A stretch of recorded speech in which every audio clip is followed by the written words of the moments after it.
አሁን ወደ ሰዓቱ ዋና ዋና የዓለም ዜና እንለፍ። እንደምን አመሻችሁ አድማጮቻችን። ዜናውን ማነብላችሁ አዳነች ፍሳዬ ነኝ። በዩናይትድ ስቴትስ ምርጫ ለምክትል ፕሬዝዳንትነት የሚወዳደሩት ሪፑብሊካዊ ምክትል ፕሬዝደንት ማይክ ፔንስ እና ዲሞክራቷ ሴኔተር ካሚላ ሃሪስ ትላንት ማታ በተከራከሩበት ወቅት የሀገሪቱ የኮሮና ቫይረስ አያያዝን በሚመለከት ግልጽ ልዩነት አንጸባርቀዋል። ሁለቱ ተወዳዳሪዎች ሶልት ሌክ ከተማ በሚገኘው ዩታ ዩኒቨርሲቲ ትላንት ማታ ባካሄዱት የ90 ደቂቃ ክርክር ከኢኮኖሚ እስከ የአካባቢ ጥራትና ትራምፕ ለጠቅላይ ፍርድ ቤት እንዲመረጡ ያቀረቧቸውን ዳኛ ድረስ የሚሄዱ ነጥቦችን አንስተዋል። ነገር ግን የትራምፕን በኮሮና ቫይረስ መያዝን መሰረት በማድረግ ክርክራቸው በዓለም አቀፉ ወረርሽኝ ላይ አትኩሯል። ስለ ኮሮና ቫይረስ ጉዳይ የሚከታተለው የጆንስ ሆፕኪንስ ዩኒቨርሲቲ ባስታወቀው መሰረት ዩናይትድ ስቴትስ ውስጥ በቫይረሱ የተያዙ ሰዎች ብዛት 7.5 ሚሊዮን ደርሷል። ለህልፈት የተዳረጉት ደግሞ ከ211 ሺህ በላይ ናቸው። የአሜሪካ ህዝብ በሀገራችን ታሪክ ባልታየ መልኩ ትልቅ ፕሬዝዳንታዊ አስተዳደር ውድቀት ለማየት ችሏል ሲሉ ካሚላ ሃሪስ ነቅፈዋል። ቫይረሱ ምን ያህል አደገኛ እንደሆነ አስቀድመው ቢያውቁም ከሀገሪቱ ህዝብ ደብቀውታል። ያም ሆነ ግን አሁንም ቢሆን ቫይረሱን ስለመከላከል ያወጡት እቅድ የለም በማለት ሃሪስ ነቅፈዋል። ፔንስ በበኩላቸው ፕሬዝደንት ትራምፕ ገና ከጅምሩ ከቻይና የሚገቡ አይሮፕላኖችን ማገዳቸው በብዙ መቶ ሺዎች የሚቆጠሩ የአሜሪካውያን ህይወት ለማትረፍ ተችሏል በማለት ተከራክረዋል። የዩናይትድ ስቴትስ ፕሬዝደንት ዶናልድ ትራምፕ የያዝነው የአውሮፓውያን ዓመት በመጪው ህዳር ወር ከማብቃቱ በፊት በአፍጋኒስታን ያሉት የአሜሪካ ወታደሮች ሁሉ ወደ ሀገራቸው እንዲመለሱ እንደሚፈልጉ ትላንት ተናግረዋል። ጥቂቶቹ በአፍጋኒስታን የቀሩት ጀግና ሴቶችና ወንዶች እስከ መጪው ገና በዓል ባለው ጊዜ ወደ ሀገራቸው መመለስ አለባቸው ሲሉ ትራምፕ ትላንት በትዊተር ገልጸዋል። በሀገሪቱ ታሪክ ረጅሙ የተባለው ጦርነት በአፍጋኒስታን ላይ የተጀመረው እንደ አውሮፓ አቆጣጠር በ2001 ዓ.ም ነበር። ከ19 ዓመታት በፊት ማለት ነው። የአልቃይዳ አሸባሪዎች በኒውዮርክ ከተማና በዋሽንግተን ዲሲ ያደረሱትን ጥቃት ለመበቀል ነበር ጦርነቱ የተከፈተው። የአሜሪካ ወረራ ያኔ ስልጣን ላይ የነበረውን ታሊባን ከስልጣን ለማስወገድ ችሏል። እንደ አውሮፓ አቆጣጠር መስከረም 11 ቀን በአሜሪካ ላይ የተፈጸመውን ጥቃት ያስተባበረው ኦሳማ ቢንላዲን እና የሽብር መረቡ የመሸጉት አፍጋኒስታን ውስጥ እንደነበር ይነገራል። ታሊባን በበኩሉ ፕሬዚደንት ትራምፕ የአሜሪካ ወታደሮችን እስከ ዓመቱ ማብቂያ ባለው ጊዜ ከአፍጋኒስታን ለማስወጣት ማሰባቸው በሁለቱ ወገኖች መካከል ለተደረገው የሰላም ስምምነት ይጠቅማል ሲል አሞግሶታል። ታሊባን ፕሬዚደንት ትራምፕ ያሉትን አዎንታዊ እርምጃ ብሎታል። እንደ አውሮፓ አቆጣጠር ባለፈው የካቲት 29 ለ19 ዓመታት ያህል የዘለቀውን ጦርነት ለማብቃት ሲባል ከዩናይትድ ስቴትስ ጋር የፈረመውን የሰላም ስምምነት ተግባራዊ ወደ ማድረግ ያመራል ብሎታል። አድማጮች ዜና የሚተላለፍላችሁ ዋሽንግተን ዲሲ ከሚገኘው የአሜሪካ ድምፅ ሬዲዮ ጣቢያ ነው። በሱዳን የቀይ ባህር ክፍል ግዛት ካርቱምን ከፖርት ሱዳን ከተማ ጋር የሚያገናኘውን ዋና መንገድ ለ2 ቀናት ያህል ዘግቶ የቆየው ተቃውሞ መሪዎች ተቃውሞው ትላንት እንዲያበቃ ማድረጋቸው ታውቋል። የሱዳን የጸጥታና የመከላከያ መማክርት ከተቃውሞ መሪዎቹ ጋር ተገናኝተው ከተነጋገሩ በኋላ ሁሉም መንገዶች፣ የነዳጅ ዘይት ተቋማትና ወደቦች ይከፈታሉ የሚል መግለጫ የተቃውሞ መሪዎች አውጥተዋል። የጸጥታውና የመከላከያው ካውንስል ከቤጃ ማህበረሰብ ጋር ተነጋግሮ ለችግር መፍትሄ እንዲያገኝ በሀገሪቱ የሉዓላዊ ካውንስል አባል ጀነራል ኢብራሂም ጃባር የሚመራ የልኡካን ቡድን ከተቃውሞ መሪዎች ጋር እንደሚነጋገር ገልጿል። ተቃውሞ የተነሳው የሱዳን መንግስትና ጁባ ያሉት የአማጽያን ቡድኖች በቅርቡ የፈረሙት የሰላም ስምምነት የእኛን መብት አይጠብቅም በሚል መሆኑ ተገልጿል። በሞዛምቢክ ሰሜናዊ ክፍል የተከሰተውና እየተበራከተ ያለው እስላማዊ አመፅ 4ኛ ዓመቱን እንደያዘ ታውቋል። በብዙ ሺህ የሚቆጠሩ ሰዎችን የገደለውና ከመኖሪያቸው ያፈናቀለው ግጭት ማብቂያ ያለው እንደማይመስል ጠበብት ይናገራሉ። አልሸባብ ከ3 ዓመታት በፊት ካቦ ዴልጋዶ በተባለው ክፍለ ሀገር የመጀመሪያውን ጥቃት ካካሄደ በኋላ አማጽያኑ በሰሜናዊው ክፍለ ሀገር ግዛት ተቆጣጥረዋል። የተቆጣጠሩት ግዛት ስትራቴጂያዊ የሆነ ወደብ እንደሚያካትት ተገልጿል። በርካታ መንደሮችን እንዳጋዩም ተዘግቧል። የሞዛምቢኩ አልሸባብ እስላማዊ መንግስት ነኝ የሚለው ጽንፈኛ ቡድን ተቀጥያ ነው ተብሏል። የተባበሩት መንግስታት ድርጅት በገለጸው መሰረት 300 ሺህ የሚሆኑ ሰዎች በግጭቱ ምክንያት ከመኖሪያቸው ተፈናቅለዋል። ግጭቱ ከተጀመረበት ጊዜ አንስቶ ከ2000 በላይ የሚሆኑ ሰዎች ሕይወታቸውን አጥተዋል። አማጽያኑ ካቦ ዴልጋዶ ላይ በሚያደርሷቸው ጥቃቶች እየተራቀቁና አደገኛ እየሆኑ እንደሄዱ ጠበብት ገልጸዋል። ካቦ ዴልጋዶ በጋዝ ሀብት የበለጸገ ነው ተብሏል። የኮሮና ቫይረስ ዜና። በአሁኑ ወቅት በዓለም ደረጃ በኮሮና ቫይረስ የተያዙ ሰዎች ብዛት ከ36 ሚሊዮን በላይ መሆኑን ስለ ቫይረሱ ጉዳይ የሚከታተለው የጆንስ ሆፕኪንስ ዩኒቨርሲቲ አስታውቋል። 36 ሚሊዮን 1066,574 የሚሆኑ ሰዎች በቫይረሱ ተይዘዋል። ከ1 ሚሊዮን በላይ የሚሆኑ ሰዎች ለሞት ተዳርገዋል። በዩናይትድ ስቴትስ 7.5 ሚሊዮን የሚሆኑ ሰዎች በቫይረሱ ተይዘዋል። ሕይወታቸው ያለፈው 212,000 ናቸው። በዚህም ከዓለም ቀዳሚ ቦታ ይዛለች። በበሽተኞች ብዛት ሁለተኛዋ ህንድ ናት። 6.8 ሚሊዮን የቫይረሱ በሽተኞች አሏት። በብራዚል ያሉት የኮቪድ-19 በሽተኞች በትላንቱ ዕለት 5 ሚሊዮን ደርሰዋል። በሙታን ብዛት ብራዚል ከዓለም ሁለተኛዋ ናት። ከ148,000 ሰዎች በላይ ሞተውባታል። ህንድ በሙታን ብዛት ሶስተኛ ስትሆን ከ105,000 በላይ ሕይወታቸውን አጥተዋል። ሪጀኔሮን የተባለው የዩናይትድ ስቴትስ ኩባንያ አንታይባዲ ቴራፒ የተባለውን የኮሮና ቫይረስ መድኃኒትን የአስቸኳይ ጊዜ ሕክምና ላይ ለማዋል እንዲያጸድቅለት ለምግብና መድኃኒት አስተዳደር ማመልከቻ ማስገባቱን ጠቁሟል።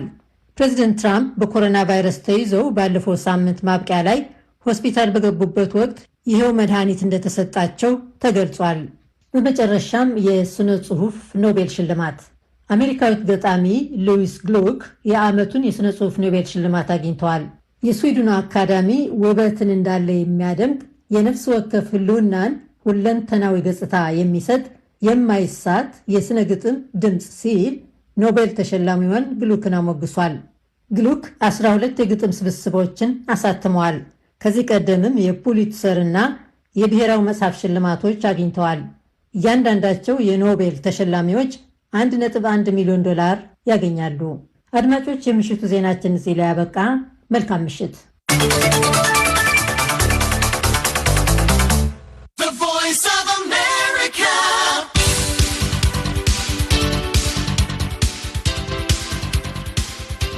አመሰግናለሁ አዳነች ለዜናው። ይህ ከአሜሪካ ድምፅ ራዲዮ ጣቢያ በአጭር ሞገድ በ19 ሜትር ባንድ በ15580 በ15630 በ15700 እና በ15785 ኪሎ ሄርትዝ በ25 ሜትር ባንድ በ11695 በ12110 እና በ12140 ኪሎ ሄርትዝ እንዲሁም በናይል ሳት ቪኦኤ 24 ላይ ከዋሽንግተን ዲሲ የሚተላለፍላችሁ የሐሙስ መስከረም 28 2013 ዓ.ም ምሽት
እመቤቲቱና ሌሎችም የዋይት ሃውስ ባለስልጣናት በኮሮና ቫይረስ የመያዛቸው ዜና በሰፈነበት በዚህ ድባብ ውስጥ ስፋት ባላቸው ጉዳዮች ዙሪያ የተካሄደ ክርክር ሆኖ አምሽቷል።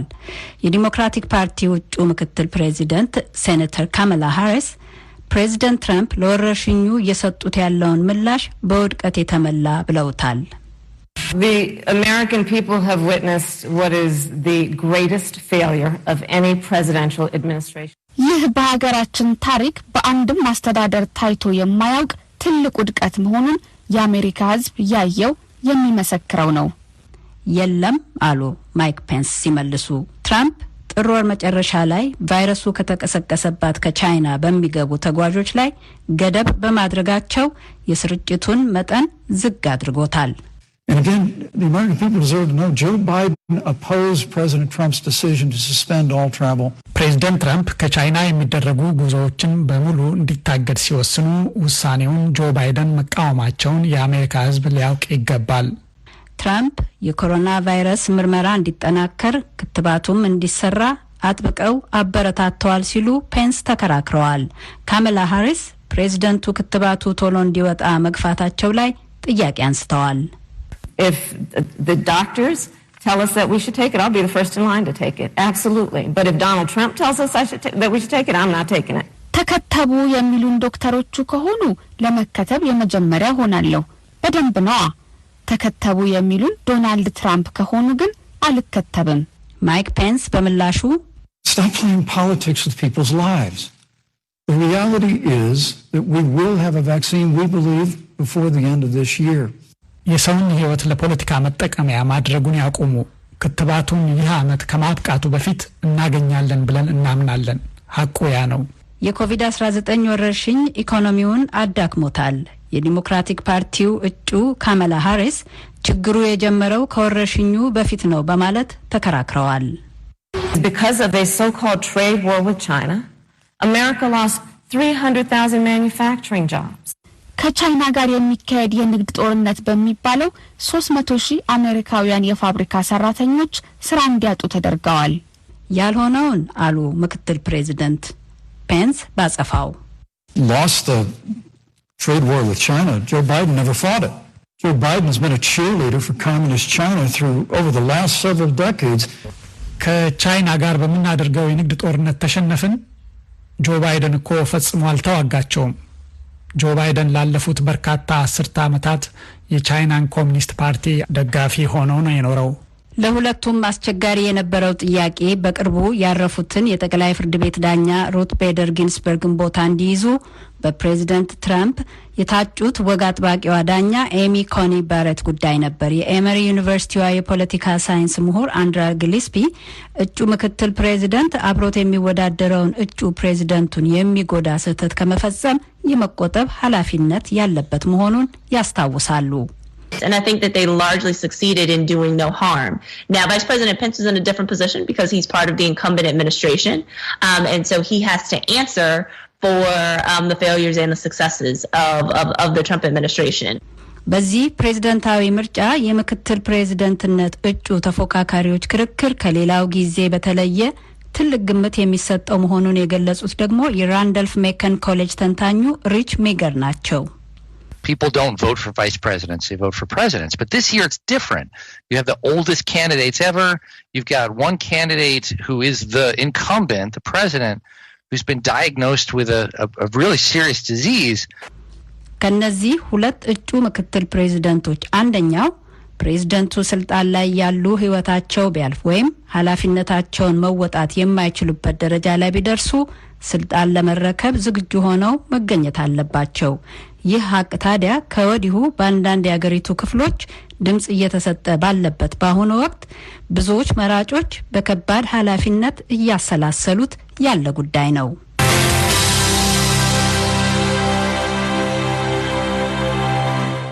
አመሰግናለሁ ቆንጂት። ከአሜሪካ ድምጽ መጽሔት ነው እያደመጣችሁ ያላችሁት። የሰማችሁት የዕለቱን አብይ ርዕስ ዘገባ ነበር። የትንታኔው መጽሔት ይቀጥላል።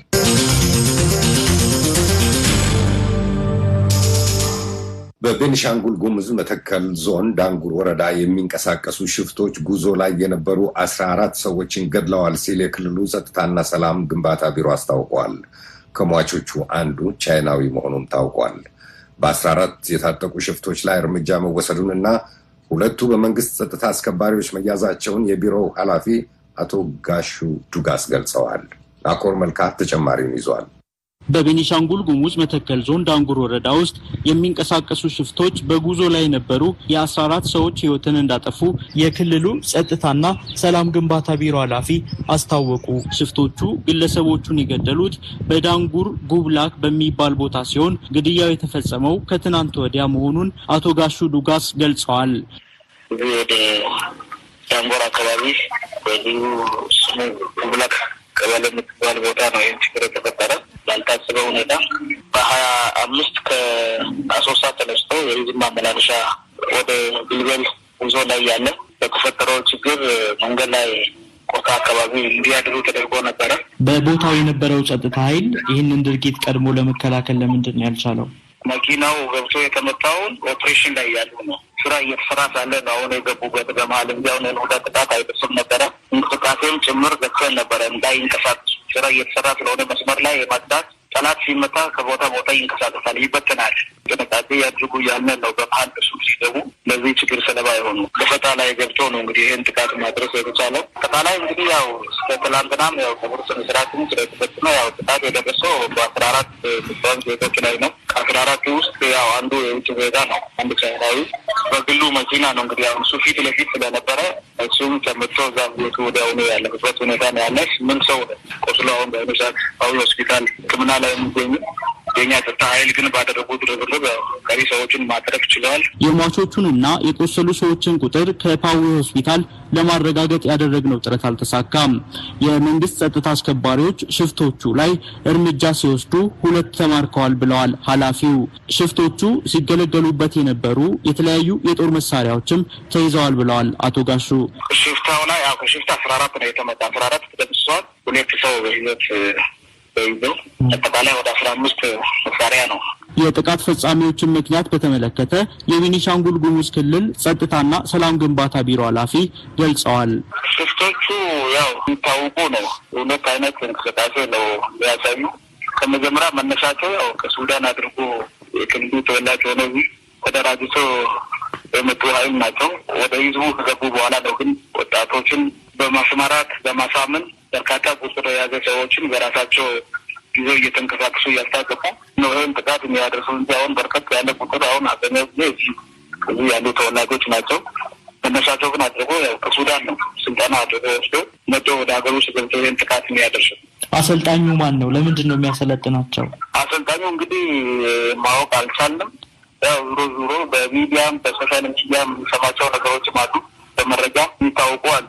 እዛ በተጨባጭ አሁን እነዚህ ከያዝናቸው ሰዎች ከዚህ ውስጥ ለአብነት አሁን ጣይር ትግሬ ከዚህ በፊት ቀደም ብሎ የዚህ ክልል ተወላጅ ሆኖ አመራር ሆኖ ሲሰራ የነበረ ሰው ግን መጨረሻ ላይ መንግስት ክደው ወደ ሱዳን የገባ በአሁኑ ሰዓት ዜግነቱን ቀይሮ ሱዳናዊ ሆኖ የሚሰራ ነው። እንግዲህ እሱ በሰጠው ተልእኮ ይህን ተልእኮ የሚፈጽሙት የእሱ ነው። እዛ ቁጭ ብሎ ሱዳን ላይ ሆኖ ይህን ስፕሪት የሚሰጠው። ፍላጎታቸው ምንድን ነው? ምንድን ነው የሚፈልጉት? ፍላጎታቸው አሁን እንግዲህ በግልጽ እንደ መንግስት የገለጹትን ነገር የለም። በአጀንዳነት እኛ የሸፈትንበት ምክንያት ይሄ ነው ወይ መልካም አስራት ችግር ስላለ ክልሉ ላይ የጠይቅነው ጥያቄ አልተመለስን ብሎ ያነሱት ነገር የለም። ለጊዜ አሁን እነሱ ጥቃት ከሚያደርሱት ጥቃት ባሻገር ሌላ በግልጽ ለመንግስት ቀርቦ ይሄ ነው ችግራችን ብሎ የገለጹትን ነገር የለም። በአሁኑ ጊዜም በአካባቢው ስለሚታይ የጸጥታ ሁኔታ አብራርተዋል አቶ ጋሹ።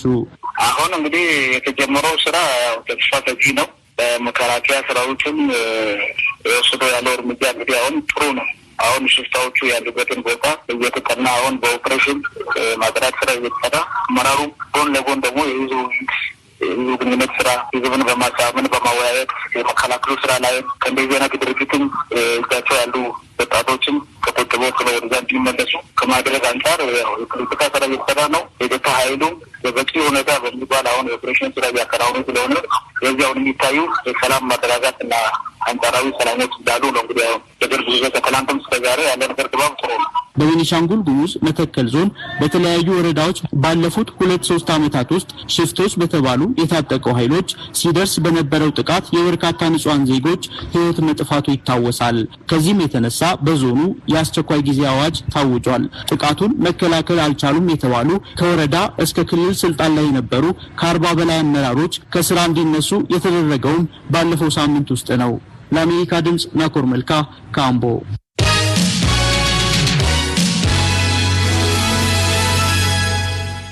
ይህ በእንዲህ እንዳለ በቤኒሻንጉል ጉሙዝ የተለያዩ ወረዳዎች ለሚንቀሳቀሱ ታጣቂዎች ዕድሜ የሰጣቸው የአካባቢው መልክዓ ምድርና የክረምቱ ወቅት ነው ብለዋል የክልሉ የብልጽግና ፓርቲ ጽሕፈት ቤት ኃላፊ አቶ ይስሐቅ አብዱልቃድር ለአሜሪካ ድምፅ በሰጡት ቃል በመከላከያና በጸጥታ አስከባሪዎች ከሚገደሉና ከሚማረኩ ታጣቂዎች ተገኘ ያሉትን መረጃ የጠቀሱት አቶ ይስሐቅ በተከታታይ ለተፈጸሙት ጥቃቶች የጉሙዝ ሕዝቦች ዲሞክራሲያዊ ንቅናቄንና ህወሓትን ተጠያቂ አድርገዋል። አቶ ይስሐቅ አብዱልቃድርን በስልክ ያነጋገረው እስክንድር ፍሬው ነው። በመከላከያ አባላት ተገደሉ ያሏቸውን 14 ታጣቂዎች ጨምሮ ለ28 ሰው ህይወት መጥፋት ምክንያት የሆነውን ከትናንት በስቲያ የተፈጸመውን ጥቃት ከሚያብራሩበት ይጀምራሉ። የጸጥታ ሁኔታ ጥሩ ስላልሆነና መከላከያ ከፊት ጸረ ሰላም ኃይሉ ጋር ጦርነት ላይ ስለነበረው በዛው ቀን መኪና እንዳይንቀሳቀስ የሚል ኮማንድ ፖስቱ ውሳኔ አስተላልፎ ነበር። ውሳኔ ሲተላለፍ ያው ጫፍ ላይ ያለው ጉባ ላይ ያለው መከላከያና ፌዴራል ፖሊስ መረጃ ተሰጥቷል። እዚህ ግልገል በለስ አካባቢ ያለውም እንደዚሁ መረጃ ተሰጥቷል። ይሄ መኪና በመሀል እዛ ቆታን አይሲካ የሚባለው አካባቢ ላይ ነው ያደረው። ጉባን አልፎ መረጃውን መስማት አልቻሉም። አጋጣሚ ነው መሀል ላይ የነበረው መኪና ነው ህዝብን ይዞ ውጊያ እያደረጉ ባለበት ሰዓት ነው መኪናው መጥቶ የገባበት። ከዛ በኋላ እንደዚህ ሽፍቶች ደግሞ መከላከያም እያደነ ስለነበረ እየሸሹ መንገድ ላይ ጥቃት አድርሶ ነው ያለፉት። የህዝብ ማመላለሻ ነው መኪናው? የህዝብ ማመላለሻ ነው። አንድ ሚኒባስ ነበረ፣ እንደገና ደግሞ ሌላ ኤፍሲአር ነበረ። 2 መኪናዎች ናቸው የነበሩት። ወደ 14 ሰው ያው ህይወቱ ወዲያው ነው ያለፈው። 8 ሰው ደግሞ ቁስለኛ ነበረ። ኦልሬዲ ወደ ፓዊ ሆስፒታል ተወስዶ አሁን ሕክምና በመስጠት ላይ ነው ያለው። ጸረ ሰላም ኃይሉም በወቅቱ በዛው ቀን 14 ጠላት ነው የተገደለው፣ 2 ነው የተማረኩት። በኋላም ጀምሮ ያው በርካታዎቹ በየጫካ እየገደሉበት ሁኔታ ነው ያለው። አሁን እየደመሰሱበት ሁኔታ ነው እስከዛሬ ድረስ። አሁን ጫካ ለጫካ መከላከያም ህዝብም ተደራጅቶ መልቀም ስራ እየተሰራበት ሁኔታ ነው ያለው። ግን ጠቅላላ ባለ መልኩ መረጃው እስካሁን የገመገመውና ሚዲያ ላይ የወጣው በአንድ ቀን የተከናወነ የተደመሰሰው 14 ሰው ህይወታቸውን ማለፉንና የጸረ ሰላም ኃይሉ 2 መማረካቸውን ነው የተገለጸው እንጂ ሌሎቹም አሉ። በሁሉም ወረዳ አካባቢ እነዚህ ጫካ ለጫካ እነዚህ የሸፈቱ ጸረ ሰላም ኃይሎች የተደመሰሰበት ሁኔታ ነው ያለው። አሁን አካባቢን የማጽዳት ስራ ትኩረት ሰጥቶ እየሰራበት ሁኔታ ነው ያለው። አጠቃላይ መከላከያ ሰራዊትም የፌዴራል ፖሊስም ክልሉ ልዩ ኃይልም አጠቃላይ በጋራ ተቀናጅቶ ነው ስራ እየተሰራ ያለው። መንገዱ ራሱ በዛሬው ቀን አሁን የመኪና እንቅስቃሴ ጀምረዋል። ከጉባ ድረስ ከጉባ ደግሞ እስከ ግልገል በለስ ከተማ ድረስ ሙሉ በሙሉ መንገዱን ጠርንፎ ይዟል። ስለዚህ የህዝብ እንቅስቃሴም ተጀምረዋል። ያን የነበረው ክስተት መረጃ ባለመገኘታቸው ነው ሹፌሮቹ በመሀል መጥተው የገቡት። ለስንት ቀን ነበር የተዘጋው? መንገዱ ዝግ ነው የተባለው ለስንት? መከላከያ ኦፕሬሽን ላይ ስለነበር ወይም ጥቃት እያደረገ ስለነበር ነው 26 እና ትናንትና 27 አይደለ? 27 በዚህ 2 ቀን ነው የነበረው። ዛሬ አሁን ሙሉ በሙሉ እንቅስቃሴ ጀምረዋል። አቶ ይስሐቅ ጥቃቱን የፈጸሙት እነማን ናቸው ብለው ይጠይቃሉ ብዙ ሰዎች። እንግዲህ ጥቃት ተፈጸመ ሲባል የመጀመሪያው አይደለም። በቤንሻንጉል ጉሙዝ ክልል በተለይ በመተከል ማን ናቸው እነዚህ ጥቃት አድራሾች? ከዚህ ቀደም ተመሳሳይ ጥቃት ከፈጸሙት ጋር ተመሳሳይ ኃይል ነው ይሄን ጥቃት እያደረሰ ያለው። በተከታታይ የደረሱ ጥቃቶችን እነዚህ ጥቃት የሚፈጽሙ ኃይሎች ያው በዶኩመንት ደረጃም የያዝ ነው። እነሱ በራሳቸው መንደበት የሚናገሩ ግልጽ የሆነ ተልዕኮ ይዞ የሚንቀሳቀሱ ቡድኖች ናቸው። አብዛኛው የጉሙዝ ወጣቶች ላይ ያነጣጠለ ነው። እነዚህ ወጣቶችን መልምለው በተለይ እዛ መተከል ዞን በኢንቨስትመንት እርሻ ስራ ላይ የተሰማሩ በርካታ ባለሀብቶች ነበሩ ከዚህ በፊት። እነዚህ ባለሀብቶች ያው ትክክለኛ ስራ ላይ ያሉት አሉ። አንዳንዶቹ ደግሞ ጠላት ተልዕኮ እነዚህ ወጣቶችን ለቀን ስራ በተለያየ መልክ ምክንያት እያደረጉ ወደ ጫካ እየወሰዱ እዛው ስልጠና ሰጥቶ በመሳሪያ አስታጥቆ ነው። በተለይ ጎህዲን ብሎ የሚባል አንድ ተፎካካሪ ፓርቲ ነበረ በዛ ክልል ውስጥ። ያ ፓርቲ የጉሙዝ ህዝብን መሰረት አድርጎ የሚንቀሳቀስ ፓርቲ ነው። እነዚህ ወጣቶች አብዛኛው እጃቸውም ያገኘ ነው ሲገደሉ ከኪሳቸውንም እያገኘ ያለ ነው። ድርጅቱ ነው ተልዕኮም ሰጥቶም እየሰራ ያለው። በውጭ በኩልም እንደዚሁ በተመሳሳይ የቲፒኤልኤፍ ተልዕኮ ፈጻሚ ናቸው። ቲፒኤልኤፍ ጎህዲን የሚባለው ድርጅት መቀሌ ላይ የፌዴራሊስት ኃይል ተብሎ እዛ ተጠርቶ በተለያየ ጊዜ ኦሪንቴሽን ሰጥቶ የለቀቀበት ሁኔታ ነው ያለው። በተደጋጋሚ ነው ፌዴራሊስት ኃይሎች ተብሎ መቀሌ ሄዶ ሲሳተፍ ነበረ። ያ የተሰጠው ተልዕኮም ጭምር ነው መጥቶ እዚህ ክልል ላይ ሰዎች እንዳይረጋጉ በተለይ ታላቁ ኢትዮጵያ ህዳሴ ግድብ አካባቢ ያለው ማህበረሰብ እንዳይረጋጋ አብሮ እንዳይኖር በተለያየ መልክ ግጭት እንዲፈጠር የማድረግ ስራ እየተሰራ ያለው። ተጨባጭ መረጃውም በዶኩመንት ደረጃ ደረጃ ከራሳቸው አንደበትም የተናገሩ ያለው ይሄ ነው። አንዳንዶቹ ባለማወቅም በካንስራ ምክንያት ለኢንቨስተር ካንስራ ነው ይሄን ነው ከዛ ከይን በኋላ ነው ይሄ ተልእኮ የተሰጠን የሚል የሚያነሳሉ ወጣቶቹ። ስለዚህ ይሄ ጸረ ሰላም ኃይል ተልእኮን ይዞ ከመጣ በኋላም የራሱን ህዝብ ላይ ጥቃት ሲፈጽም ነበረ። ብዙ ጉምዞችም ወጥቷል። እዛ አካባቢ የሚኖሩ ሌሎችም በርካታ ብሔር ብሔረሰቦች አሉ። የአማራ ተወላጆች አሉ፣ የሸናሻ ብሔረሰብ ተወላጆች አሉ፣ የኦሮሞም አሉ፣ የጉሙዝም አሉ። አብሮን የሚኖረው እዛ አካባቢ መተከል አካባቢ ያለው ማህበረሰብ በጣም ስብጥሩ ብዝሃነት ያለው ህዝብ ነው ያለው። እነዚህ ጸረ ሰላም ኃይሎች ግን ይሄ እናንተ የሚታረጉት ድርጊት ትክክል አይደለም የሚለው ኃይል በየትኛውም ብሔር ይሁን የትኛውም ወገን ይሁን ይገላሉ። ስለዚህ ብሔር ተኮር አልነበሩም ጥቃቶቹ እስከዛሬ ድረስ ያሉት ተኮር አልነበሩም። አንዳንድ ሶሻል ሚዲያ ላይ ማንነትን መሰረት ያደረገ ነው ብሎ ደግሞ ነገሩን የሚያባብሱ አሉ። ነገር ግን ተጨባጭ መሬት ላይ እያየን ያለ ነው። በርካታ ጉሙዞች የተከበሩበት ሁኔታ አለ። የራሱ ብሔር እንደገና ሽራሻውም የተከበረ አለ። አማራውም ኦሮሞ እዛ አካባቢ ያለው ማህበረሰብ መንግስት ወገን በተለይ ደግሞ ሰላም የሚፈልግ ኃይል በእነሱ ዘንድ ተቀባይነት የለውም። ባገኙት አጋጣሚ ለመግደል ጥረት ያደርጋሉ። ጊዜውም ክረምት ከመሆኑ ጋር በተያያዘ የቶፖ በጣም አስቸጋሪ ነው። እዛው ዳሴ ግድብን ተከትሎ በለስ ወንዝ የሚባል አለ፣ አባይ ወንዝ አለ። ያንን ተከትሎ ሸለቆም ተከትሎ ነው ጥቃት ለመፈጸም ጥረት የሚያደርጉ። በአሁኑ ሰዓት ግን አጠቃላይ መከላከያ ኃይሉም የክልሉ ጸረ ሽምቅ ኃይልም እንደዚሁም ፌዴራል ፖሊስም በልዩ ሁኔታ በሁሉ መከታቻ ህዝብም ከራሱ የነጠለ በራሱ ተደራጅቶ ህዝቡም እነዚህ ሰዎች ላይ የወሰደበት ሁኔታ ነው ያለው በየአካባቢው። አቶ ይስሐቅ እንግዲህ ተደጋግመዋል። አሁን ጥቃቱ እርስዎም እንደሚያውቁት በተለይ በመተከል አካባቢውን በተደጋጋሚ ነው ጥቃት የተፈጸመው። ይሄኛው ጥቃት ደግሞ እንግዲህ ከፍተኛ የመንግስት ባለስልጣናት በምክትል ጠቅላይ ሚኒስትር ደመቀ መኮንን የሚመራ ቡድን፣ የኢትዮጵያ ጦር ኃይሎች ጠቅላይ ኢታማጆር ሹም፣ የሰላም ሚኒስትሯ፣ ሌሎችም የፖሊስ ኮሚሽነሩን ያካተተ ቡድን አካባቢውን ከጎበኘ በኋላም ደግሞ እንግዲህ በተለይ 5 ወረዳዎች በኮማንድ ፖስት ስር እንዲተዳደሩ ውሳኔ ከተላለፈ በኋላ የተፈጸመ ነው አይደለም ይሄ ጥቃት? አዎ ትክክል። ምንድነው ያስቸገረው? እንግዲህ ይሄ ሁሉ የፌዴራል መንግስት ትኩረት ካለው እነኚህ ከፍተኛ ባለስልጣናት መጥተው ጎብኝተው በኮማንድ ፖስት ስር እንዲተዳደሩ 5ቱ ወረዳዎች ከተወሰነ በኋላ እንዴት እንደዚህ አይነት ክፍተቶች ሊፈጠሩ ቻሉ ብሎ ይጠይቃል። ምንድነው ዋስትናው ከዚህ በኋላ ስላለመፈጸሙ ሲሉ የሚጠይቁ ሰዎች አሉ። ምንድነው በዚህ ላይ ያለው አስተያየት? ትክክል ነው። እዚህ መተከል አካባቢ ያለው ጉዳይ በጣም ውስብስብ የሆነ ችግር ነው ያለው። ያው 1 ዓመት በላይ ነው የጸጥታው ችግር የቆየው። በጣም የተወሳሰበ ነገር ነው። በፌዴራል ደረጃም ከፍተኛ ትኩረት ተሰጥቶ ድጋፍ የተደረገበት እንዳልከው ሁሉም አካባቢ ያንዳንዱን የህዝቡን ደህንነት መጠበቅ አለበት የሚል ህዝብ ጋር ውይይት አድርጎ የተፈናቀሉትም ድረስ ሄዶ አይቶ ነው የሄዱት።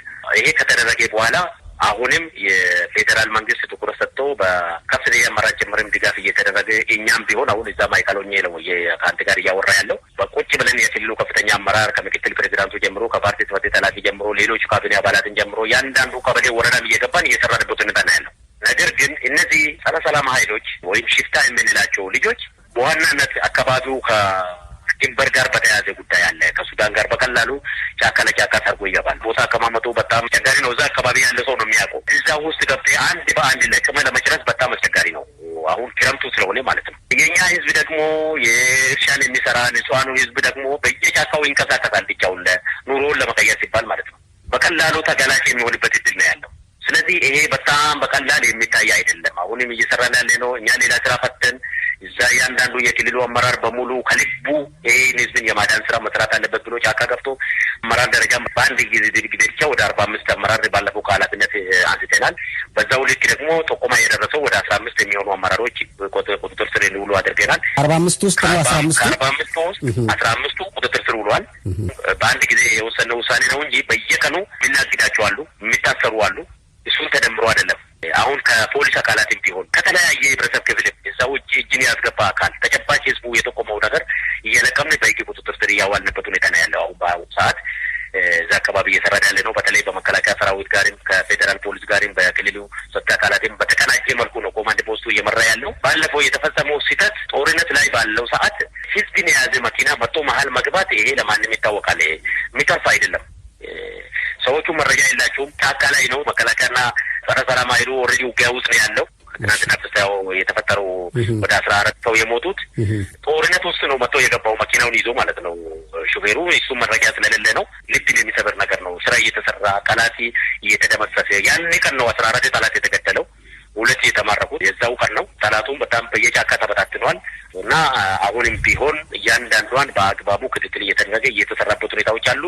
ስለዚህ አሁን እያለ ያለው ምንድነው ለጊዜው ህዝቡ በየጫካ ለብቻው መንቀሳቀስ ኦፕሬሽኑ በትበር እስከሚያዝ ድረስ ጥንቃቄ መደረግ እንዳለበት መልእክቶች እያስተላለፍንበት ሁኔታ ነው ያለው። ያው ይስተካከላል ብለን ተስፋ እናደርጋለን። አቶ ይስሐቅ አብዱልቃድር የቤንሻንጉል ጉሙዝ ክልል የብልጽግና ፓርቲ ጽህፈት ቤት ኃላፊ፣ በጣም አመሰግናለሁ። በአሜሪካ ድምጽ ሬዲዮ አድማጮች ስም እሺ፣ እኔም አመሰግናለሁ። አቶ ይስሐቅ አብዱልቃድርንና እስክንድርን። ለታጣቂዎቹና እነርሱ አባል ለሆኑበት ፓርቲ ድጋፍና ተልእኮ ይሰጣል በሚል ከተወነጀለው ህወሓት ምላሽ ለማግኘት ያደረገው ጥረት አለመሳካቱን እስክንድር ገልጿል። ህወሓት በተለያዩ ጊዜዎች የቀረቡበትን ተመሳሳይ ውንጀላዎች ሲያስተባብል መቆየቱ ይታወሳል። ተከታዩ ዘገባ ወደ ምዕራብ አፍሪካ ይወስደናል።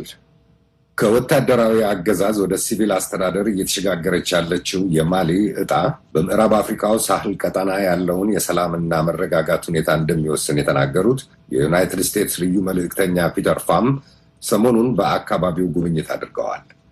መጪው ምርጫ ተስፋ ሰጪ ቢሆንም በርካታ ስራዎች መሰራት እንዳለባቸውም ፋም አሳስበዋል።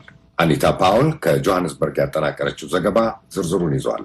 ደረጀ ደስታ ያቀርበዋል። ባሳለፍነው ሰኔ ማሊ ከፍተኛ ቀውስ ውስጥ ገብታለች። ለተቃውሞ የወጡ በ10 ሺህ የሚቆጠሩ ሰዎች ጎዳናዎችን አጥለቅልቀዋል። የተንሰራፋውን ሙስና፣ የኢኮኖሚ አለመረጋጋትና እየተባባሰ የሄደውን የሰላም እጦት በመቃወም ነው ተቃዋሚዎቹ ወደ አደባባይ የተመሙት። ወደ ስፍራው ያቀኑት የዩናይትድ ስቴትስ ልዩ መልእክተኛን ጨምሮ እዚያው ማሊ ውስጥና በውጭ ያሉት የምዕራብ አፍሪካ አካባቢ ባለስልጣናት አደጋው ሊከሰት እንደሚችል ሲያስጠነቅቁ ቆይተዋል። ይሁን እንጂ ቀውሱ በ10 ዓመት ውስጥ ለሁለተኛ ጊዜ ነሐሴ 18 የተከሰተውን ወታደራዊ መፈንቅለ መንግስት እንዲፈጠር አድርጓል። ብዙም ደም ሳያፋስስ የተካሄደው መፈንቅለ መንግስት ፕሬዚደንት ኢብራሂም አቡባከር ኪታን አስወግዷል። አዲሱ ወታደራዊ አስተዳደርም ምርጫ በማካሄድ ስልጣኑን እንደሚለቅ አስታውቋል። ከዚያን ጊዜ አንስቶ የምዕራብ አፍሪካዊቷ ማሊ በፖለቲካ የለውጥ እንቅስቃሴ ውስጥ ትገኛለች። ጊዜያዊ ፕሬዚደንቱ ባህናዳዋ ማሊን በሲቪል አስተዳደር የሚመራ ጊዜያዊ ሽግግር መንግስት ቢያቋቁሙም ቁልፍ በሆኑ ቦታዎች ግን ከፍተኛ ወታደራዊ ሹማምንቶችን አስቀምጠዋል። ይህን ያስተዋሉት የዩናይትድ ስቴትስ ልዩ መልእክተኛ ጄ ፒተር ፋም ይህ ለማሊና ጎረቤት ሀገሮች እጅግ ወሳኝ ወቅት መሆኑን ተናግረዋል። ፋም የተለያዩ ባለስልጣናትን ለማነጋገር ክልሉን ባለፈው ሳምንት የጎበኙ ሲሆን ምርጫው በ18 ወራት እንዲደረግም አሳስበዋል። በዚህ ሳምንት ከጋዜጠኞች ጋር በስልክ ባደረጉት ውይይት እንዲህ ብለዋል። In my meetings with transition government officials, I emphasized that the transition government must first and foremost focus on preparing for those elections.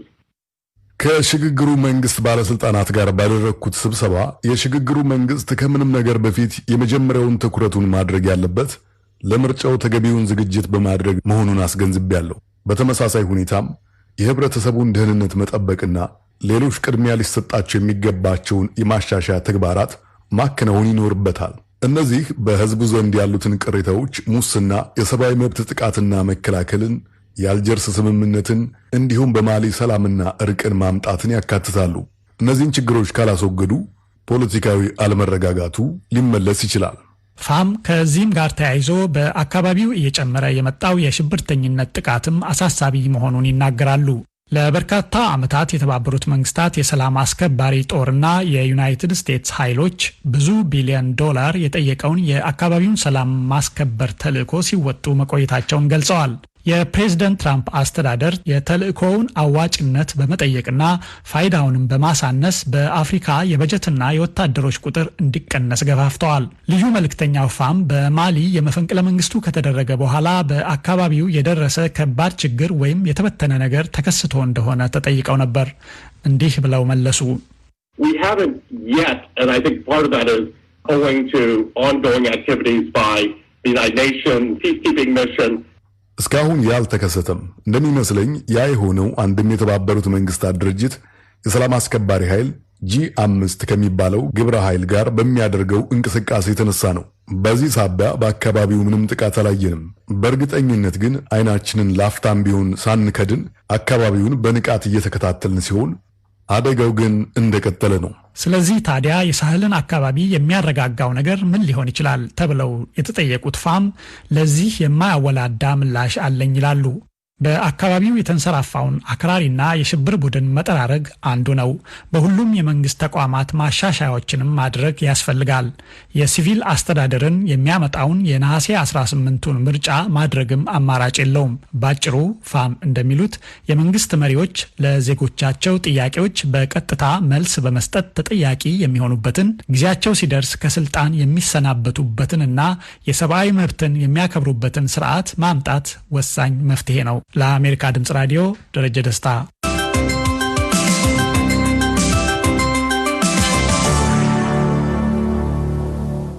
ወደ ተከታዩ ዘገባ እንሸጋገር።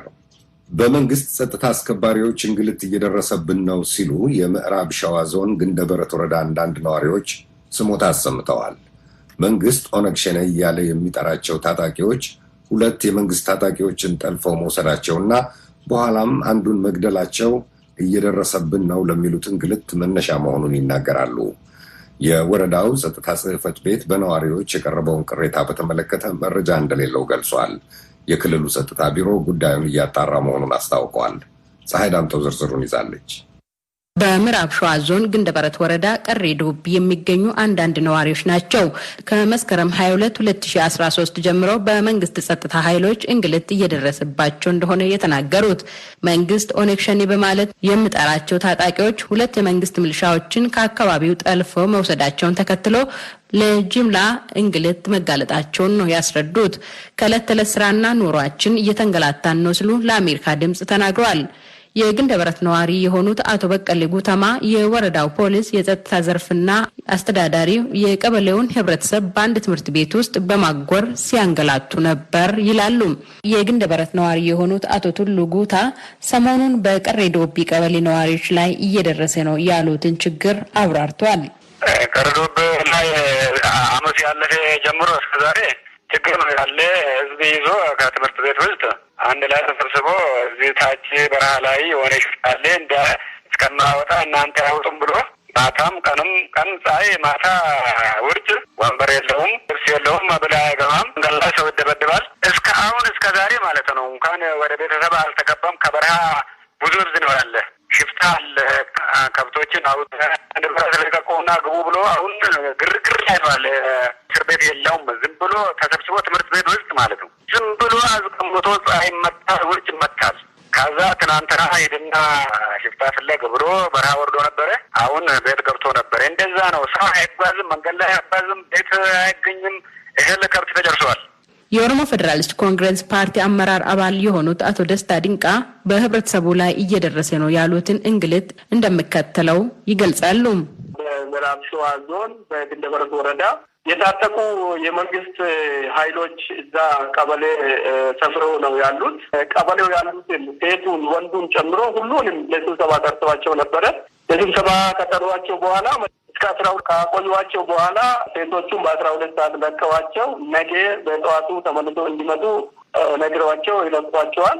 ወንዶቹን ደግሞ እዛው ቀሬ ዶቢ ትምህርት ቤት የሚባለው ትምህርት ቤት ያሳደሯቸው። እንደገና በ24ም እንደዚሁ ቀን ሴቶቹም ወንዶቹም በሙሉ እንዲመጡ ተደርገው እዛ ይውላሉ።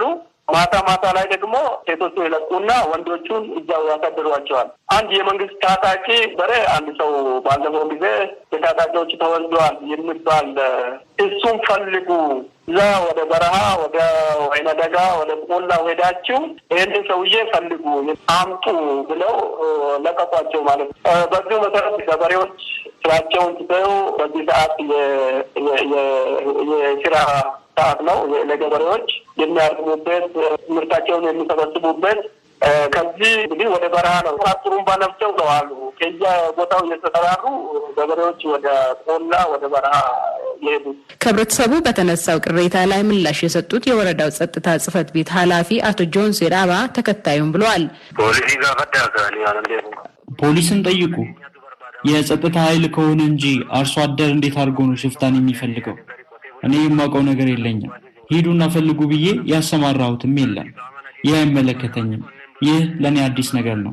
ነዋሪዎቹም በማንገላታት አስቸግሮናል ሲሉ የጠቀሱት የወረዳው ፖሊስ መልስ ለመስጠት ፈቃደኛ አልሆነም። የምዕራብ ሸዋ ዞን ግንደበረት ወረዳ አስተዳዳሪ አቶ ተስፋ በዳኒ በበኩላቸው ከወረዳው ነዋሪዎች ለተነሳው ቅሬታ የሚከተለው መልስ ሰጥተዋል። ለኪ ሚሊሻኒ አኩመጀት ኦምሎቴ ለሰማኒ ሂዳታኒ ጀረኒም ቡዳሙ ሰሬሩማ እንዳልሽው ሚሊሻ በታጣቂዎች ተጠልፎ መወሰዱ ትክክል ነው። ይህንን ደግሞ ህብረተሰቡ ከመንግስት አካል ጋር ተወያይቶ ከመካከላችን ሰው ተጠልፎ እንዴት እንኖራለን ብሎ መፈለግ አለብን ያለው ህብረተሰቡ ራሱ ነው። እኛ እንደ መንግስት አካል ህብረተሰቡ ብቻውን መሄድ የለበትም ብለን እንደ ጸጥታ ዘርፍ ሚሊሻዎችን ጨምረንላቸው አብረው ለመፈለግ ሄዱ። እናም ከተጠለፉ 2 ሚሊሻዎች መካከል የአንዱን አስክሬን አግኝተው የቀብር ስነስርዓቱ ተፈጽሟል። ያለው እውነት ይሄ ነው እንጂ እንደተባለው መንግስት ሰውን አያፍንም። አሁን እየተካሄደ ያለው ጉዳይ የህብረተሰቡን ሰላምና ደህንነት አስተማማኝ ለማድረግ ከተለያዩ የህብረተሰብ ክፍል ጋር ውይይት እየተካሄደ ነው እንጂ ሌላ ነገር የለም። የኦሮሚያ ጸጥታ ቢሮ ጉዳዩን እያጣራ መሆኑን የቢሮ ኃላፊ አቶ ጅብሪል መሐመድ ገልጿል። ለአሜሪካ ድምፅ ፀሐይ ዳምጦ ነኝ ከአዲስ አበባ።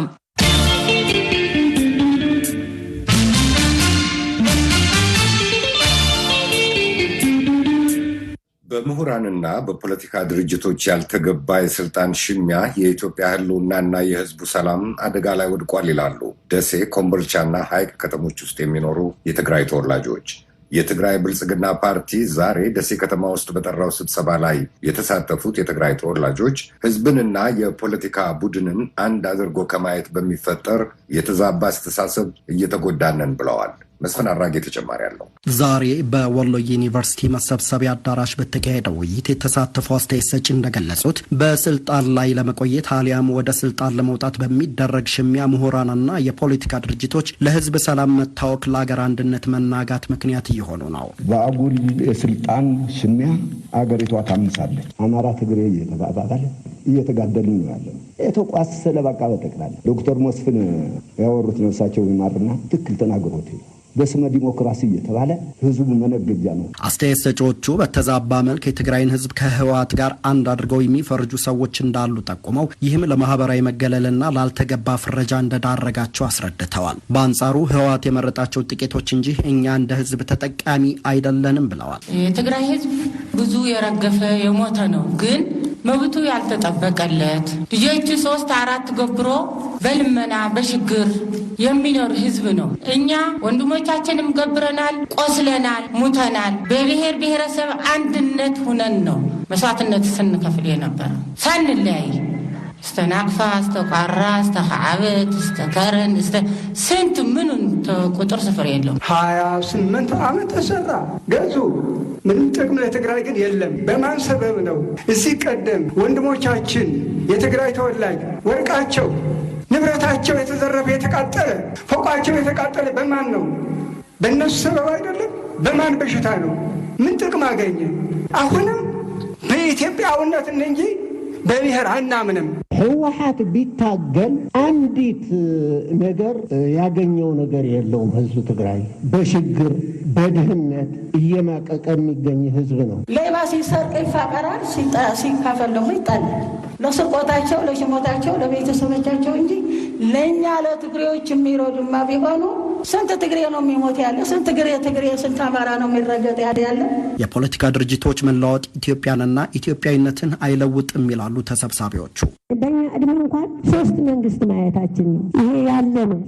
የሰማይ መንግስት ብቻ ነው የማይለወጥ እንጂ የምድር መንግስት ቢለወጥ ኢትዮጵያ አትለወጥም። ኢትዮጵያ አንድ ናት። ምን ጊዜ እንደ ኢትዮጵያዊነት ይኮራለሁ። ቤቴ ውስጥ ብትመጡ ኦሮሞ አለ፣ አማራ አለ፣ ትግሬ አለ፣ የተለያየ ብሔረሰብ አለ። በኢትዮጵያዊነታችን ኮርተን እንደ ድሮ ሳንገነጣጠል እንዴ አንድ ተልባ እኮ አንድ አቅማዳ ላይ ቢቀመጥ 5-6 ቀዳዳ ካለው ባዶ አቅማዳ ነው የሚይዘው። ስለዚህ መለያየት ጥሩ ስላልሆነ ሰላም ነው የምንፈልገው። በህብረት እንኖራለን። በቃ መገነጣጠል አንፈልግም። ኢትዮጵያዊ ነን። በተለይ ወሎና አካባቢው ለሰጣቸው ፍቅርና አክብሮት ተሰብሳቢዎቹ ምስጋናቸውን አቅርበዋል። የትግራይ ክልል ብልጽግና ፓርቲ ጽህፈት ቤት ኃላፊ ነብዩ ስሆል ሚካኤል ውይይቱ ጠቃሚ ቁም ነገር የተገኘበት እንደነበር ተናግረዋል። ከተሰብሳቢው የተነሳውን ማሳሰቢያ ተገቢ ነው ብለውታል። አንዳንድ የራሳቸው ጥቅም የጎደለባቸው የህዝብን መጠቀሚያ በማድረግ አገር የማመስ የህዝብ አብሮነትን የማደፍረስ ስራ ላይ መሰማራት የለባቸውም። ከድርጊታቸው የሚቆጠቡ ከሆነ መልካም ይሆናል። ካልሆነ ደግሞ መንግስት ሰላምና የህዝብና የአገር ደህንነት እውን የማድረግ ስራውን ሊሰራ ከህዝቡም ያገኘነው ምክር እና ጥሪ ይህንን ነው። መንግስትም በዚህ ደረጃ ስራውን የሚሰራ ነው የሚሆነው። ህዝብንም ከፖለቲካ ፓርቲ ጋር ጨፍልቆ በማየት የሚፈጠርን አድሎና መድሎ አውግዘዋል። ይህን ለማስተካከልም ይሰራል ብለዋል። ህዝብና ፓርቲ የተለያዩ ናቸው የሚል ሀሳብ በሰፊው ተንጸባርቀዋል። መሆንም ያለበት እሱ ነው። ነገር ግን አሁንም ያ ኋላ ቀር አስተሳሰብ ውስጥ ያሉ ጥቂት ግለሰቦች፣ እነዚህ ግለሰቦች መምከር አለብን፣ ማስተማር አለብን። የማይማሩ የማይመለሱ ከሆነ ደግሞ ህጋዊ የሆነ እርምጃ በመውሰድ የሰለጠነ ፖለቲካ ኢትዮጵያ ውስጥ እንዲያብብ የማድረግ ስራ መስራት አለብን። የሳይንስና ከፍተኛ ትምህርት ሚኒስትር ዴኤታ ዶክተር ሙሉ ነጋ በተሳሳተ መረጃ የህዝብን አብሮነት የሚያውኩ እንቅስቃሴዎች እንደሚስተዋሉ አልደበቁም። በተዛቡ መረጃዎችና ትርክቶች የሚፈጠረውን ችግር ማስወገድ የሚቻለው ደግሞ የጋራ ሀገራዊ አስተሳሰብ ሲጎለብት እንደሆነ አመልክተዋል። በኢትዮጵያ ውስጥ ጥሩ የሆኑ እሴቶች አሉ። ህዝቡ አብሮ የሚኖርበት የሚከባበርበት በጣም መልካም የወንድማማችነት ስሜቶች አሉ። መጎልበት አለባቸው። ሰው እንደ ሰው እንዲያስብ ማድረግ ያስፈልጋል። አንድ ሰው የትም ቦታ ሀገሬ ነው ብሎ በህግን አክብሮ በሰላማዊ መንገድ መስራት የመንቀሳቀስ ስርዓት እንዲመጣ ትምህርት ተቋማት ይህን በተለይ ወጣቱ ምክንያታዊ እንዲሆን በመረጃ እንዲያምን የማድረግ ስራ በጣም ተገቢ ነው። የተሳሳቱ ትርክቶችን በማስተካከል ስህተቶችን በማረም የነበሩን ደግሞ ጥሩ ሀብቶች እና እሴቶች ደግሞ በማጎልበት ያው አገርን ወደ ተሻለ ልማት፣ ሰላም፣ ብልጽግና ማሻገር ነው። ስለዚህ ይሄ የሁሉም ባለድርሻ አካላት ርብርብ ይፈልጋል። ከግጭት ከጦርነት የሚመጣ ውጤት የለም። ተሰብሳቢዎቹ ባወጡት ባለ 5 ነጥብ የአቋም መግለጫ የትግራይ ህዝብ በኢትዮጵያ አንድነት አይደራደርም፣ ቀጣዩ ሀገራዊ ምርጫ ሰላማዊና ዴሞክራሲያዊ እንዲሆን የበኩላችንን እናበረክታለን የሚሉ ሀሳቦችን ሰንዝረዋል። ተመሳሳይ ውይይት በድሬዳዋ ከተማ የተካሄደ ሲሆን መድረኩ የትግራይ ተወላጆች በሀገሪቱ ውስጥ ስላለው የለውጥ ሂደትና ተግባራዊ እንቅስቃሴዎች ግንዛቤ እንዲያገኙ ያስቻለ መሆኑን የኢኖቬሽንና ቴክኖሎጂ ሚኒስትር ዶክተር አብርሃም በላይ ገልጸዋል። የፌዴሬሽን ምክር ቤት አፈ ጉባኤ አደም ፋራህ የፌዴራሉ መንግስት ከትግራይ ክልል መንግስትና ምክር ቤት ጋር ምንም አይነት ግንኙነት ማድረግ እንደማይችልና ግንኙነት ማቋረጡ የበጀት ጉዳዮችንም እንደሚያካትት መግለጻቸው ይታወሳል። ግንኙነቱ ሊቀጥል የሚችለው በቀበሌና በከተማ ደረጃ ካሉ ህጋዊ ተቋማት ጋር እንደሚሆንም ተጠቁሞ ነበር። በዚህ ዙሪያ አፈጻጸሙ በምን መልክ ሊካሄድ እንደሚችል የተጠየቁት ሚኒስትሩ የአፈጻጸም ዝርዝሩ እየተሰራ መሆኑን አመልክተዋል። መሰረታዊ ጉዳዩ መንግስት ግንኙነቱ የሚያደርገው ህጋዊ ከሆነ አካል ብቻ ነው። እንዴት ነው የሚፈጸመው የሚለው እየተሰራ ነው ያለው። ዲቴይሉ መሰራት አለበት። እያንዳንዷ ግንኙነት እንዴት ነው የምትሆነው፣ እንዴት ነው ቁጥጥር የሚደረግበት፣ እንዴት ነው የሚደርሰው፣ ማኔጅስ እንዴት ነው የሚደረገው የሚለው ዲቴይል እየተሰራ ነው። እሱን ይፋ እናደርጋለን ስንጨርስ። በመንግስት ደረጃም እየተሰራ ስለሆነ ማለት ነው። ለአሜሪካ ድምጽ ሬዲዮ መስፍን አራጌ ነኝ።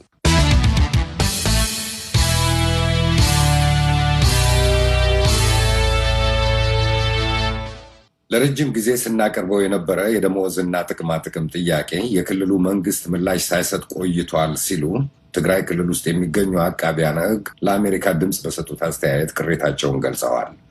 በክልል ደረጃም ነፃ የሆነ የጠቅላይ አቃቢ ሕግ ተቋም ሊቋቋም እንደሚገባ አሳስበዋል። በጉዳዩ ላይ ምላሽ የሰጡ የክልሉ የፍትህ ቢሮ ኃላፊ አቶ አማኑኤል አሰፋ የደመወዝና የጥቅማጥቅም ጥያቄን ለመፍታት ለክልሉ መንግስት የመክፈል አቅም የሚከብድ መሆኑን ጠቁመው ጉዳዩ ግን ለመንግስት ቀርቦ እየታየ ነው ብለዋል። ነፃ ተቋምን አስመልክቶም የፍትህ ቢሮ የመንግስት አካል መሆኑን አስታውሰው በግልጽ ለመንግስትና ለህዝብ ወግኖ የሚሰራ ተቋም ነው ብለዋል። ሙሉጌታ አጽባህ ተጨማሪ አለው።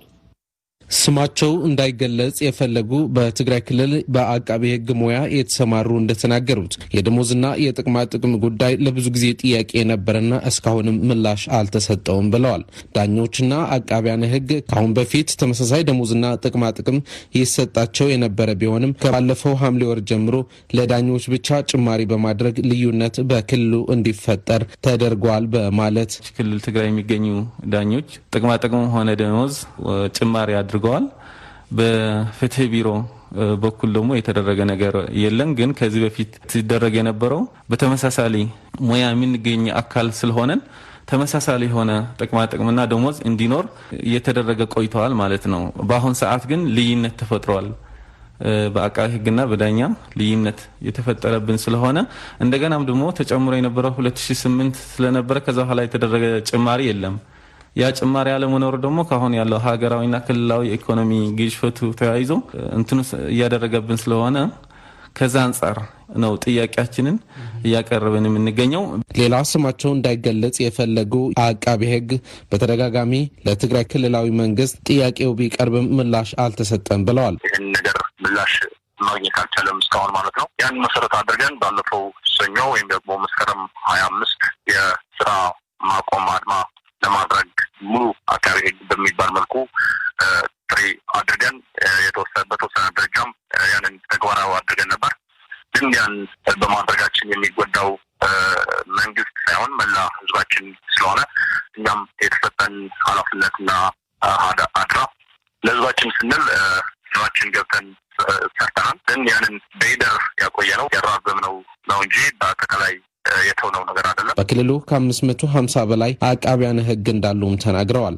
በአስቸኳይ ምላሽ እንዲሰጠው ከጠየቁት ደሞዝና ጥቅማ ጥቅም በተጨማሪ በትግራይ ክልል ነጻ የጠቅላይ አቃቢ ሕግ ተቋም በማቋቋም የፍትህ ስርዓቱ ለማጠናከር መሰራት አለበት ብለዋል። ከማንም መንግስት ተጽዕኖች እንዳይኖሩ ራሱን ችሎ ሙያ በጠበቀ መልክ እንዲሰራ ለማድረግ ታስቦ የሚቋቋም ተቋም ነው ማለት ነው። ግን ይህ ደግሞ አሁን ኃላፊዎች በካቢኔዎች የሚደረጉ ስብሰባ ቤት ምክር በየወረዳው የሚደረጉ ስብሰባዎች ተሳታፊ የሆኑ በሙያቸው ላይ እዛ ላይ እየተጠመዱ አንድ ይሄ ችግር ነው። ሁለተኛው ደግሞ ያው በአስተዳደር በኩል የምትጠመድ ከሆነ እኛ ሙያ ስለሆነን መንግስት የሚልህም ደግሞ ልትፈጽም ትችላለህ ማለት ነው።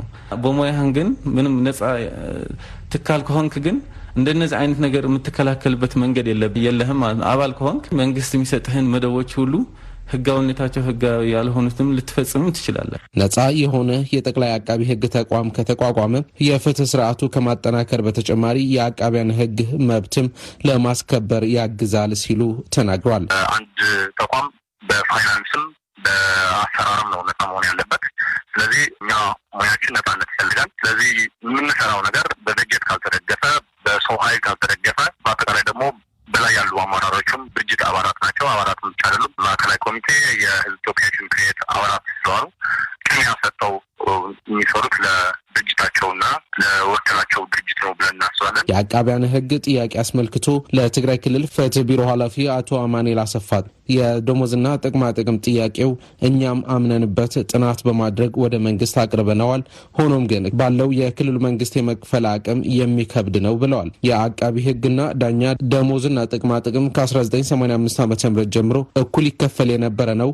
በዛ መቀጠል አለበት የሚል የፍትሃዊነት ጥያቄም የምንቀበለው ነው በማለት አቶ አማኑኤል ገልጸዋል። ማዕረኮንነዎም በያኑ አቀፍ ሕግን ዝብል ይቀበሉ እዩ እታ ሚኒስትሪ ዝኸበደቶን መንግስቲ ኣብ ዝዋኑ ግን መንግስት ትግራይ መንግስት ዳኞችና አቃቢያን ሕግ እኩል መሆን አለባቸው የሚል ይቀበለዋል። ትንሽ ለትግራይ መንግስት የከበደው በኢኮኖሚ ዘርፍ እየተሰራ ያለውን ሴራ አለ። በዚህ ደግሞ ለአቃቢያን ሕጉ አዲስ ጥቅማ ጥቅምና ደሞዝ ለመክፈል አቅም ያጥረኛል ያለ ነው። ሆኖም ግን ጉዳዩ በመንግስት በጥልቀት እየታየን የሚገኘው ነው ያሉት በተቋማዊ ነጻነት ምላሽ ሲሰጡም የፍትህ ቢሮ የመንግስት አካል ነው፣ በግልጽ ለመንግስትና ለህዝብ ወግኖ የሚሰራ ተቋም መሆኑ በብዙ ሀገራት የሚሰራበት አሰራር ነው በማለትም ምላሽ ሰጥተዋል።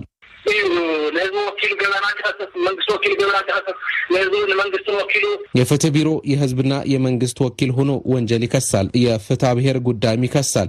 ስለዚህ የህዝብና የመንግስት ውግንና አለው። የመንግስት ውግንና ሲኖረው ግን ተራ ጠበቃ ሆኖ አይደለም። ህግ መሰረት የሚያደርግ ህግ ሲጣስ ህዝብና መንግስት ወግኖ ይከሳል።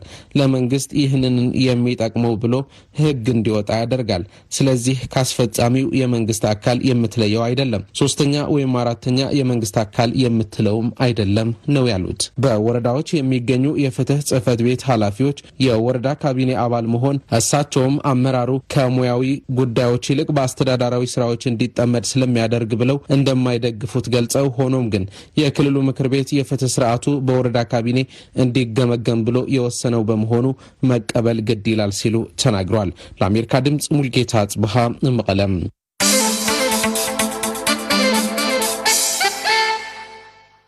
ከዚህ በሳምንት 7 ቀን ከምሽቱ 3 ሰዓት እስከ 4 ሰዓት በ19 እና በ25 ሜትር ባንድ አጭር ሞገድ እንዲሁም በናይል ሳት ቪኦኤ 24 ላይ ከምናቀርብላችሁ መደበኛ ዝግጅታችን በተጨማሪ በ19 እና በ25 ሜትር ባንድ አጭር ሞገድ ከምሽቱ 2 ሰዓት እስከ ምሽቱ 2 ሰዓት ተኩል ጋቢና በሚል ርዕስ